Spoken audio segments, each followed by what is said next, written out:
Weather Service in Wilmington has issued a severe thunderstorm warning for northeastern Hamilton County, northern Claremont County, northwestern Brown County, southern Warren County, southwestern Clinton County, until 3 p.m. At 2:13 p.m., a severe thunderstorm was located over Milford, moving northeast at 25 miles an hour. Hazard, 60 miles an hour wind gusts. Source, radar indicated. Impact, expect damage to trees and power lines.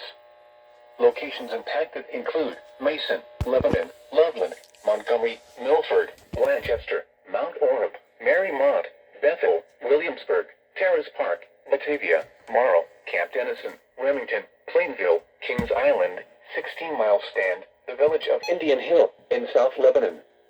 This includes I-71 in Ohio between mile markers 21 and 29.